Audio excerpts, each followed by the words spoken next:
Laissez parler les huîtres. Laissez parler les huîtres.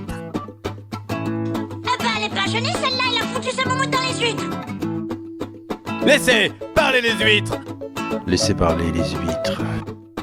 Laissez parler les huîtres. Bonjour et bienvenue dans Laissez parler les huîtres. Aujourd'hui, pour cet épisode, je vous propose de découvrir un endroit ou redécouvrir un endroit emblématique de l'île d'Oléron, le théâtre d'Ardoise. Si vous ne connaissez pas déjà ce théâtre ou si vous le connaissez peu, je vous propose d'écouter tout de suite l'interview de Jean-Marc Chaillolot qui nous raconte comment cette histoire folle a démarré il y a déjà 15 ans maintenant. Je m'appelle Jean-Marc Chaillolot, j'ai un passé d'ostréiculteur depuis longtemps, où je suis maintenant à la retraite. Et accessoirement, voilà, j'ai fait des spectacles dans l'île d'Oléron, que j'ai joué un petit peu partout depuis 1998, que je joue encore. Et accessoirement, j'ai donc créé ce festival au Chenal d'Arceau et construit le théâtre d'Ardoise avec Gérard, qui était un employé, un salarié avec moi à l'époque. Donc en fait, tout ça démarre parce qu'à la base, t'es un artiste, t'es quelqu'un de la scène, donc t'aimes tout ça et t'as voulu créer un endroit comme ça sur Oléron. Alors, j'ai pas vraiment l'impression d'être un artiste au sens où je suis d'abord ostréiculteur et c'est vrai que j'ai eu envie de raconter un petit peu l'île à travers les gens, les ostréiculteurs, leurs patois, leurs histoires, etc. Donc j'ai beaucoup écouté, j'ai écrit et puis je me suis lancé sur la scène en me disant voilà qui on est. Et puis après, de fil en aiguille, j'ai rencontré donc des artistes, des conteurs, dont entre autres Yannick Jolin, qui m'a aidé dans sa démarche, puisque lui, il avait créé un festival à Pognérisson. Donc ça m'a inspiré et c'est comme ça que j'ai eu l'idée de se créer ce théâtre. Voilà. Mais parce qu'au début, avant qu'il y ait le théâtre d'Ardoise, toi, quand tu racontais tes histoires et tu contais les histoires d'Oléron, tu faisais ça où ? Je faisais d'abord dans l'île d'Oléron, beaucoup dans l'île d'Oléron. J'ai fait toutes les communes. Puis après, je crois que j'ai fait toutes les salles des fêtes du département. Et puis après, j'ai joué un petit peu plus loin. Je suis allé en Bretagne, je suis allé dans la région en Poitou-Charentes, en Aquitaine. J'ai fait quelques dates à Paris aussi, dans des petites salles. Voilà. Donc, toujours en important l'histoire oléronaise. Ouais, c'est des histoires d'ostréiculture beaucoup, de l'île d'Oléron et toujours avec la base de la langue d'ici, du patois et de l'humour d'ici que je traduis pour que personne soit perdu, quoi. Voilà. Est-ce que c'est ça qu'on retrouve justement quand on arrive au théâtre d'Ardoise, tous les panneaux, ils sont écrits un peu un mix entre le patois et la phonétique, ça vient de tout ça ? Ah sûrement, ouais. Ça, c'est mon humour à moi, voilà. Alors, ce qui m'avait inspiré pour ces panneaux, un jour, je suis allé visiter les châteaux de la Loire, où il y a une exposition des jardins en France. Le château, alors j'ai oublié le nom, et j'ai vu des espaces culturels, des jardins aménagés avec des textes au départ très pompeux. Ça coûtait très très cher, c'était financé par des grosses sociétés, etc. Et donc j'ai eu l'idée de faire des espèces de scénettes ici locales, un petit peu avec des textes très pompeux mais un petit peu complètement décalés. Voilà, apparemment, les gens se marrent. C'est ce qui fait, moi je trouve, la patte en tout cas du théâtre d'Ardoise. C'est le plaisir qu'on a à chaque fois qu'on arrive ici. On a directement le sourire parce qu'en fait, tous les panneaux sont rigolos finalement. J'espère, ouais, c'est fait comme ça. Ça permet aux gens de venir dans un endroit décalé, de prendre la mesure de cet endroit qui est le Marais, où on fait des huîtres, on affine des huîtres, où on vient jamais. Je veux dire, les gens viennent jamais ici. C'est donc pour ouvrir un petit peu les gens à ce qu'est vraiment l'île d'Oléron.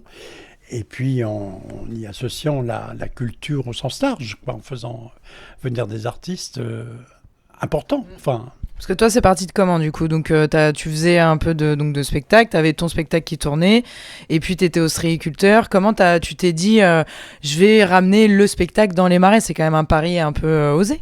Ouais, c'est toujours la question qu'on me pose, je ne sais pas vraiment répondre. Je crois que, en fait, j'ai écrit ces histoires parce qu'elles étaient en moi, quoi. Je les ai entendues depuis longtemps.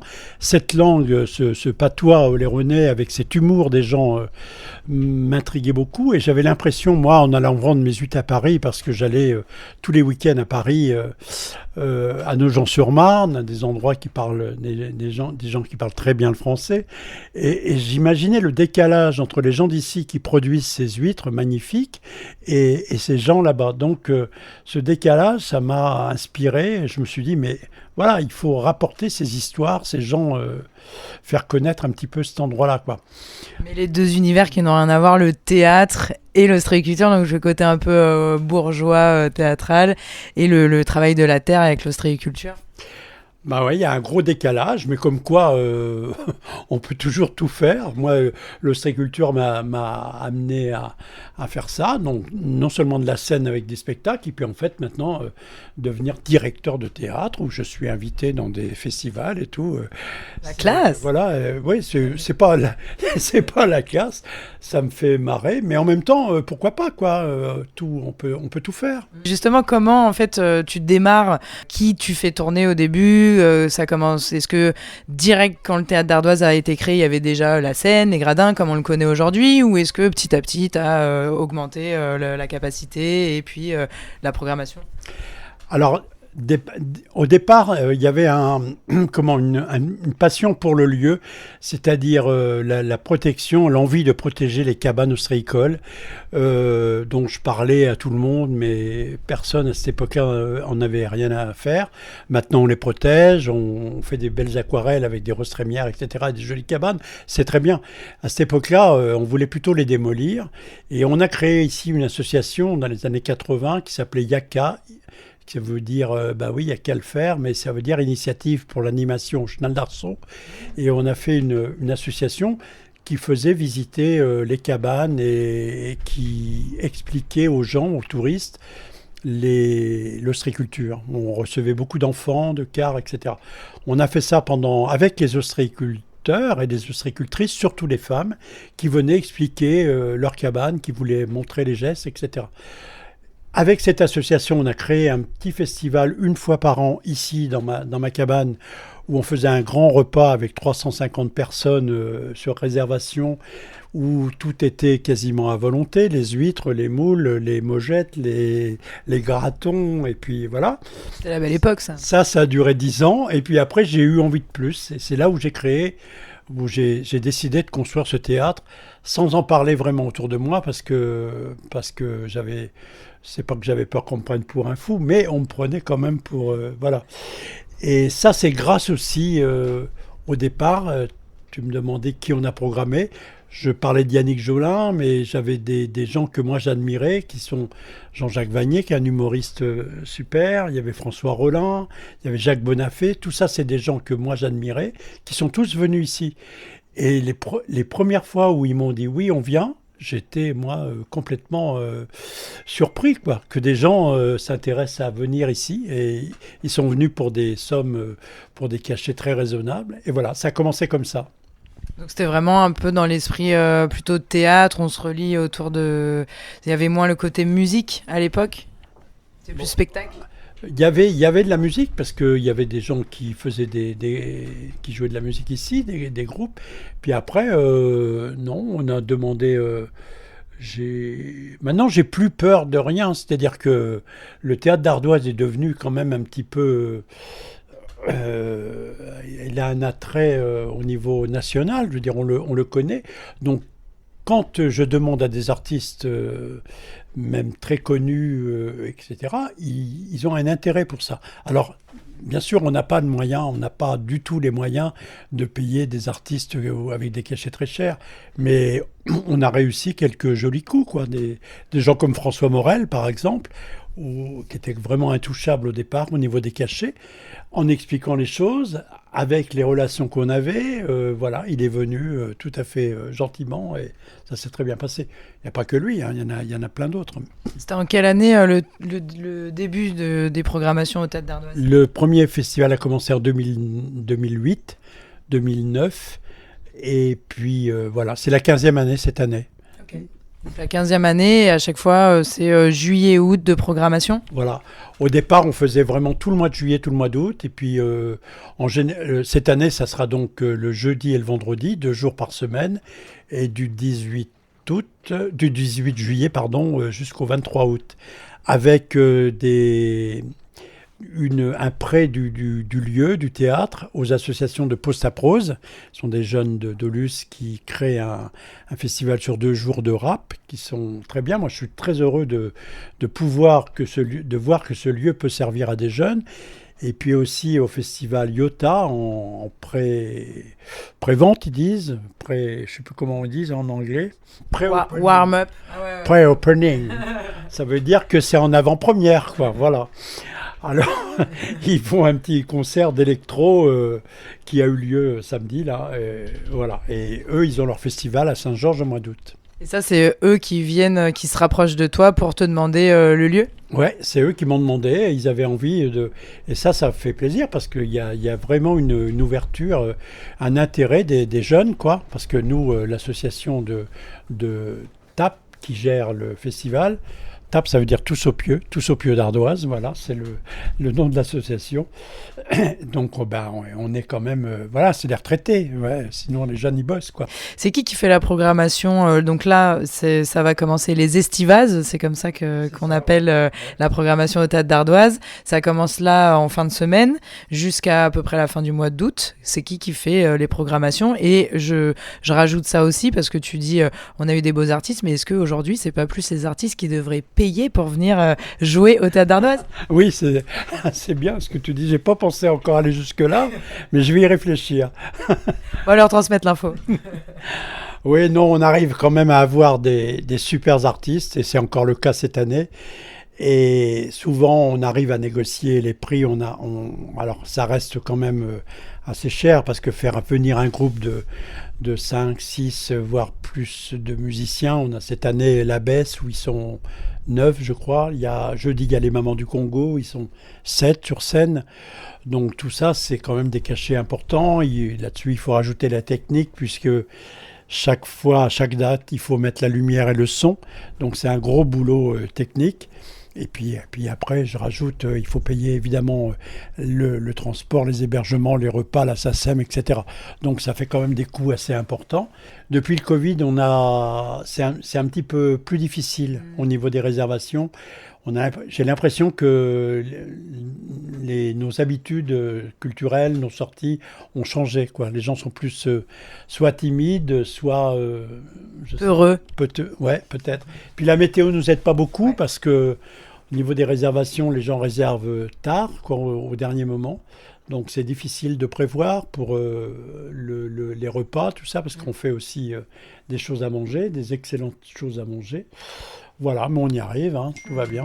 Et justement, alors c'est c'est toi qui choisis tous ces artistes là ? Tu dis les Mamas du Congo, la Besse et tout ça, comment ça se passe ? Comment tu fais ta sélection ? Eh ben, c'est moi qui fais la programmation, oui. Alors ça, j'y tiens beaucoup. Parce que, comment je la fais ? Parce que moi j'ai des goûts musicaux et théâtrales assez éclectiques. Et puis ça m'intéresse, et j'ai envie à chaque fois que je trouve des choses qui m'enchantent, j'ai envie de le faire partager. Donc voilà, donc il faut arriver à... C'est compliqué de faire une programmation, parce qu'il faut vraiment une couleur différente pendant tout le festival, à savoir, on fait toutes les musiques ici. Il y a pas de... Voilà, ça va du classique au rock, au rap, il y a vraiment de tout. Et au niveau théâtre, au niveau one-man show, on fait peu de théâtre, parce que c'est plus difficile, encore que cette année, on a du théâtre d'impro sur 2 jours, donc ça va être super aussi. Mais voilà, ça permet... L'idée, c'est que tout le monde puisse venir à un moment donné ou à un autre sur ce site, et toutes les générations, quoi. Voilà, de façon à ce qu'on développe une curiosité culturelle, une tolérance, un échange entre les générations, etc. Et je crois qu'on y arrive, je crois qu'on est arrivé. Voilà, après, faut que ça dure, quoi. Ouais. Parce qu'en dehors des jours où il y a des concerts, le Théâtre d'Ardoise, il est accessible ? Oui, c'est ouvert à tous les gens, peuvent venir visiter le site librement. C'est un lieu privé, ouvert au public. Le contraire des plages du Sud, qui sont des plages publiques, qui sont privatisées. Tous les jeudis et vendredis, toutes les semaines ? Oui, au départ, c'était le mardi et le vendredi, mais on a réuni sur 2 jours à suivre, parce que c'est plus facile pour nous, pour les repas, pour conserver, voilà. Donc on a décidé ça jeudi, vendredi. Et donc du coup, est-ce que tu peux nous parler là un petit peu de cette programmation Estivas 2024 ? Quels sont les artistes qu'on va pouvoir venir admirer au Théâtre d'Ardoise et quand ? Oui, écoute, ça commence alors pour nous jeudi 18 juillet, avec les Mamans du Congo, qui est un super groupe de femmes africaines qui jouent et qui chantent en dansant avec un DJ et qui ont des textes sur la condition des femmes africaines, etc. Donc c'est en même temps très engagé. Ça va être très dansant, très coloré, il va y avoir beaucoup d'énergie, beaucoup d'ambiance. Tu as découvert ça comment ? Alors ça, c'est une jeune femme qui l'a vu et qui me l'a conseillé. Là-dessus, je suis allé voir, moi, voilà. En général, j'essaie de voir tout ce que je programme, mais quand j'ai des bons amis qui me conseillent des bonnes choses, je leur fais confiance. Voilà. Le lendemain, c'est Ajaté. Ajaté, oui. C'est un groupe de japonais, c'est de l'électro-funk japonais. Alors là, ça m'a été conseillé par une boîte de prod qui avait programmé l'année dernière, qui nous avait le BIM qui était le Bénin International Musical, qui a fait l'ouverture du théâtre et c'était vraiment très très bien.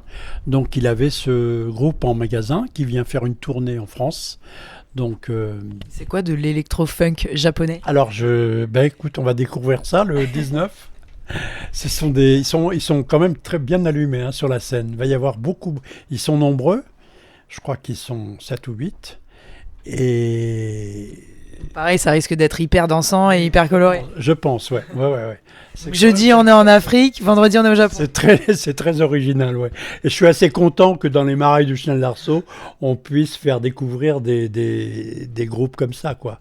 C'est ça qui est génial, moi, vraiment. Je trouve que c'est un point sur lequel il faut insister au Théâtre d'Ardoise, c'est que l'endroit est très typique, c'est-à-dire qu'on est sur un paysage très... voilà, on sait dans quel paysage on est, mais par contre, tu arrives à nous faire venir des artistes qui n'ont rien à voir et qui se retrouvent au milieu des marais et ça crée encore plus de magie finalement. Bah oui, je suis bien d'accord, ça m'intéresse quoi, cette ouverture, cette culture. Bon.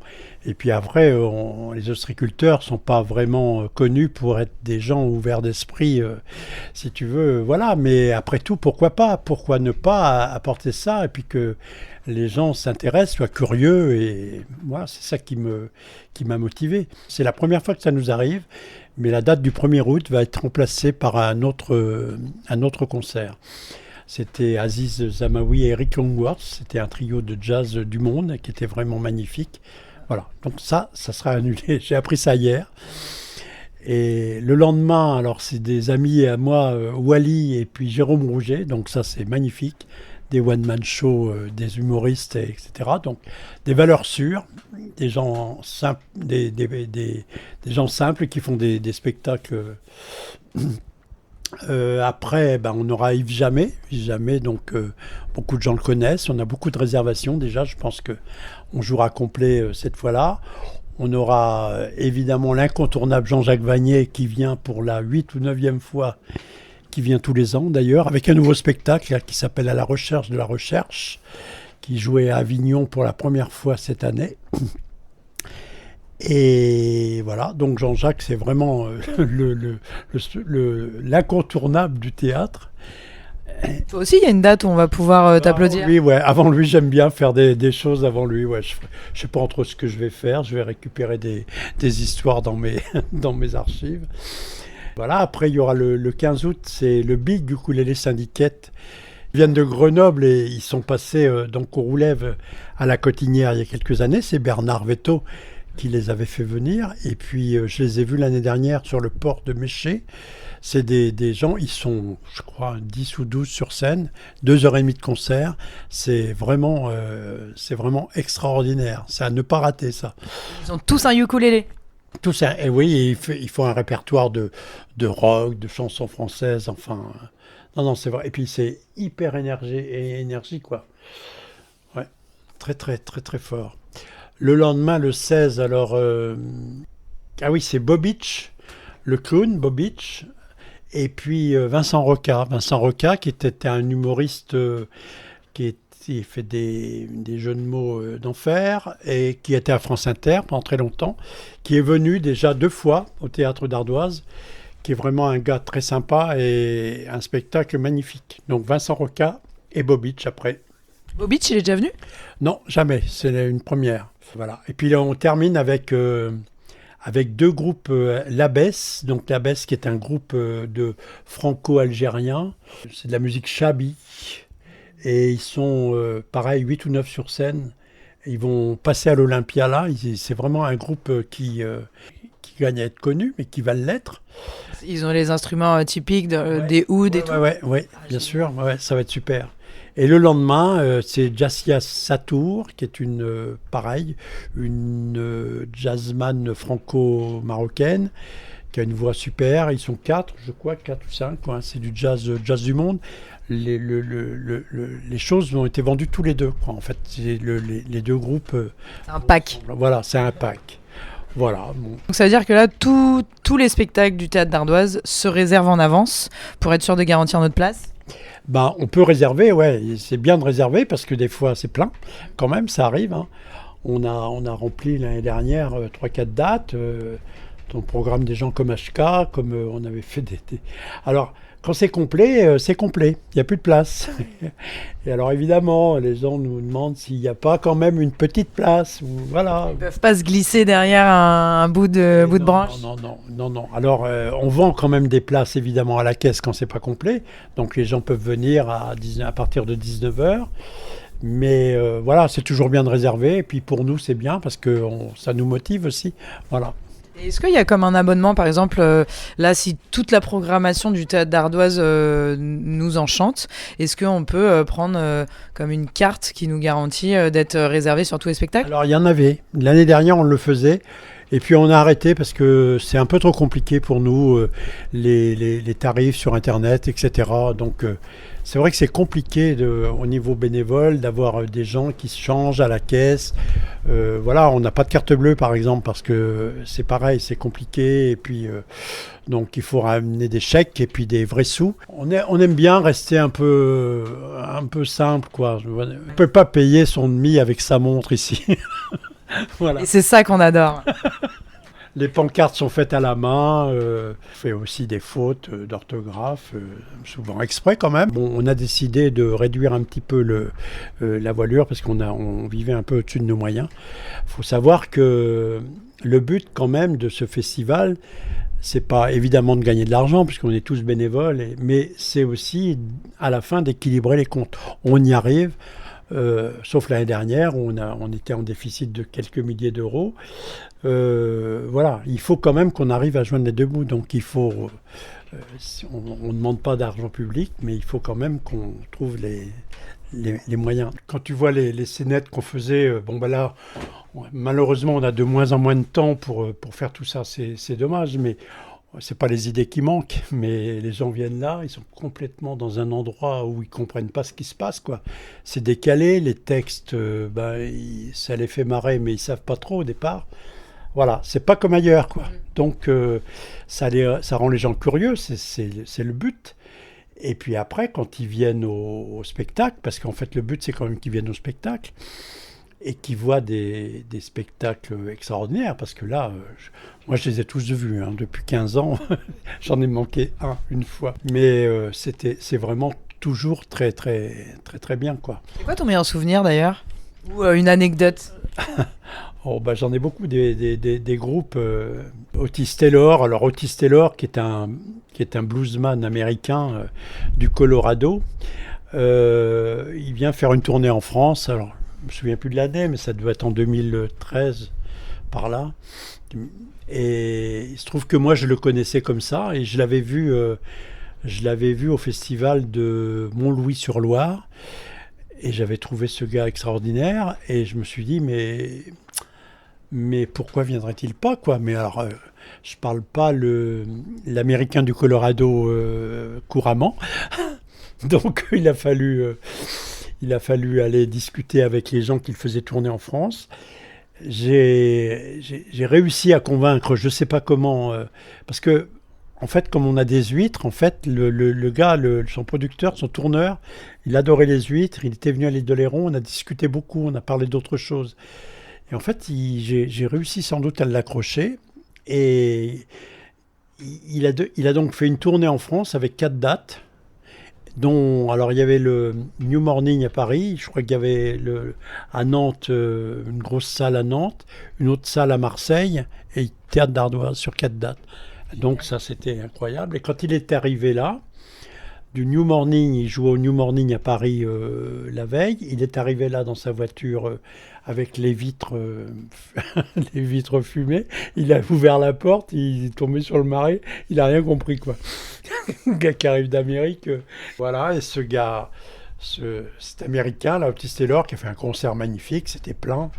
Quand il est arrivé sur la scène, il avait peur en fait que le son ne soit pas à la hauteur de son... Il a vu ça, et il a vu la scène, il nous a demandé de laver la scène. Il faisait wash, fallait frotter la scène pour qu'il puisse poser sa guitare. Donc j'ai dit ben non, ça va, tout va bien quoi. Puis finalement, au départ c'était un peu compliqué, mais ça s'est très très bien passé, ouais. En fait, c'est ça ton secret, t'as pas des gens avec les huîtres en disant ça va être chic, il y aura des huîtres, et puis au final ils arrivent les pieds dans la... Les Japonais, là c'est leur cas, ils viennent parce qu'il y a des huîtres. C'est vrai ? Ouais.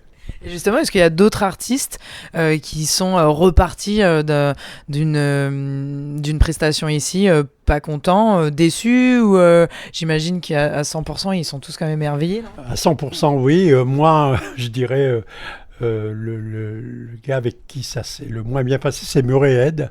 Murray Head qui était pourtant, évidemment, on aurait rempli le théâtre 3 fois.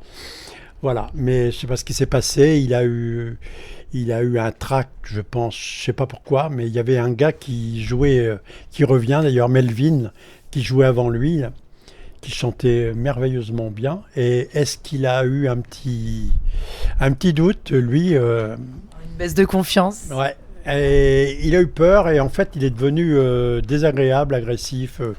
En disant qu'on profitait de son nom pour faire passer des premières parties, enfin des choses vraiment pas sympas que c'est même pas la peine de raconter. Mais enfin, moi on n'a pas créé ce théâtre pour avoir ce genre de... On s'en est bien sorti, il a fait son concert, les gens étaient ravis, les gens évidemment n'ont rien vu. Mais voilà, pour moi c'est pas un bon souvenir. Ouais, voilà. Et donc là, pour motiver les gens qui nous écoutent, pour cette saison d'été qui arrive, 2024, qu'est-ce que tu leur conseilles ? Qu'est-ce que tu leur dis ? Je leur conseille tout, il faut venir à toutes les dates. Vraiment, vraiment, c'est... voilà, à chaque fois, il y a évidemment, on a tous des préférences dans la musique, mais si on est ouvert, si on est curieux, je crois qu'ici, ils seront pas déçus.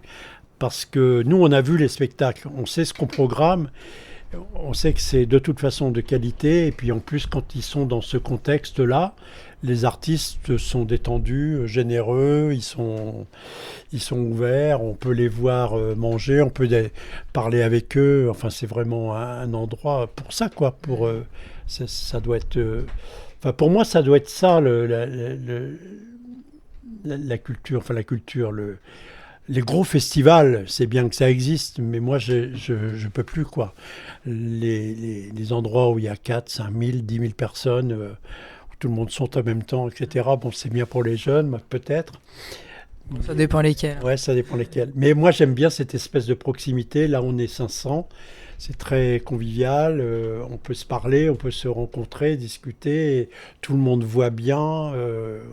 On est tous comme une grande famille, là. Je trouve que c'est une bonne jauge, une bonne... voilà. Alors après, évidemment, il fait des fois pas très chaud, ça arrive, donc il faut prendre une petite laine, il ne faut pas hésiter à mettre des chaussettes, et puis un gros pull.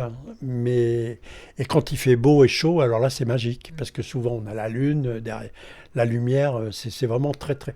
D'ailleurs, magique, c'est marrant, parce que sur les réseaux sociaux, c'est le terme qui revient le plus souvent pour qualifier ce théâtre. Et alors que l'endroit au départ n'est pas magique du tout, c'est un marais ostréicole où on bosse, quoi.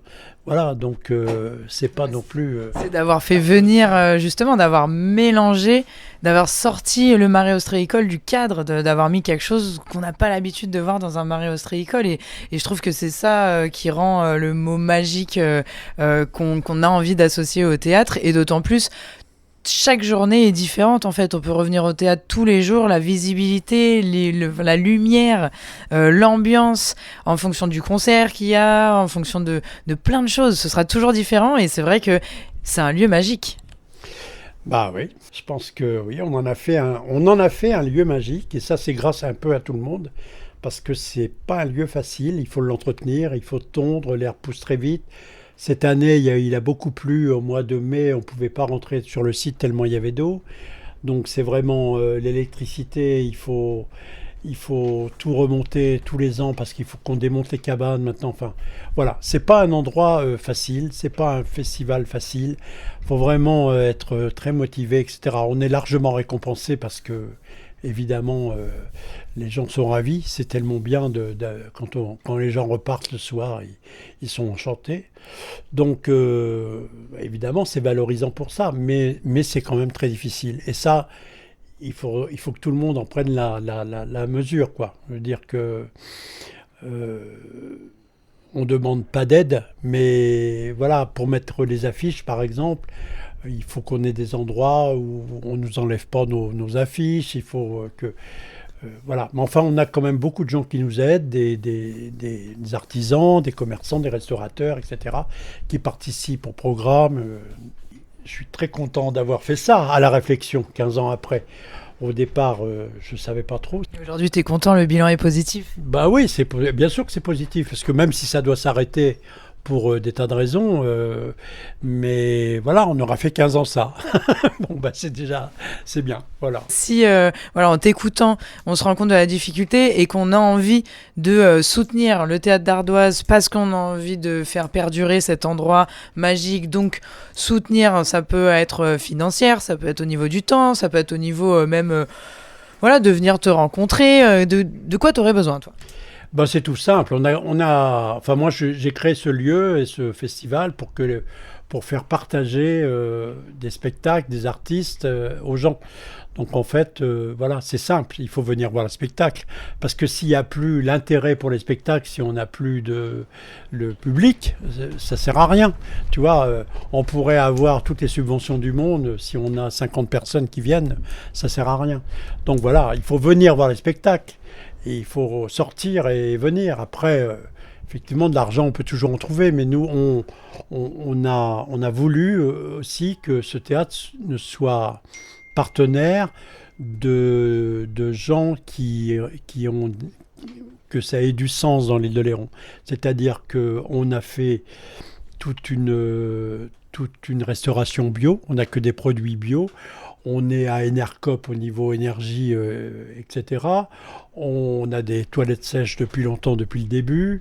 Enfin, tout est comme ça dans le festival. On a vraiment voulu que ça soit au mieux, quoi, au niveau environnemental. Vous n'avez pas attendu qu'on vous donne des normes pour vous y mettre? C'est vraiment notre envie. Et donc, on veut aussi que les gens qui nous aident soient des partenaires, soient des artisans oléronais qui font la même chose. Dire le vin, c'est des vins bio. Tous les produits sont bio et évidemment locaux. Donc ça, c'est une éthique, c'est aussi une démarche un peu politique au sens large, une défense d'un territoire, une valorisation de l'île de Léron, quoi. Alors modestement, mais en même temps, ça a du sens et je pense que les gens le ressentent.